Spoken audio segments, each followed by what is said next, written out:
আসসালামু আলাইকুম গাইজ, আজকের ভিডিওতে আমরা বানাতে যাচ্ছি একদম লোভনীয় স্টাইলে স্পেশাল পেয়ারা ভর্তা। চলেন শুরু করা যাক আমাদের আজকের মজার ভর্তা বানার রেসিপিটা। তো এই উদ্দেশ্যে প্রথমে চলে গেলাম আমরা পেয়ারা গাছের নিচে।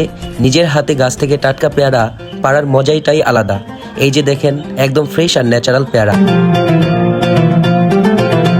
পেয়ারা নিয়ে ফেরার পথে দেখি রাস্তার পাশে আনারস বিক্রি হচ্ছে। দেখে আর লোভ সামলাতে পারলাম না, তাই আমি সাথে করে একটা আনারস নিয়ে নিলাম। এদিকে ভর্তা তৈরি করার জন্য প্রথমে আমার কাজিন তারিন মরিচ ভেজে নিচ্ছে সুন্দর করে, আর এইদিকে আমার কাজিন তারিন পুরো প্রফেশনাল শেফের মতো কাটাকাটি করছে। আর কাটা দেখে মনে হচ্ছে ও হচ্ছে মাস্টার শেফ হয়ে যাবে। আর নানাকে দিলাম এক টুকরা তেঁতুল খেতে। কাটাকাটির পর পেয়ারা আর আনারসের এই যে ফাইনাল লুক, দেখতে খুবই চমৎকার লাগছে মাশাল্লাহ। ভর্তা বানানোর জন্য শুরুতে শুকনো মরিচ আর লবণ একসাথে মিশিয়ে নিলাম। তারপর দিয়ে দিলাম টাটকা টাটকা পেয়ারা, এর সাথে একটু কাসুন্দি। স্বাদ একদম অন্য লেভেলের হলো। ভর্তা রেডি হওয়ার পর কাজিন আর নানার সাথে বসে জমিয়ে খেলাম। সত্যি বলছি, টেস্টটা ছিল অসম্ভব মজার। আমরা সবাই একসাথে বসে একে অপরকে খাইয়ে দিলাম।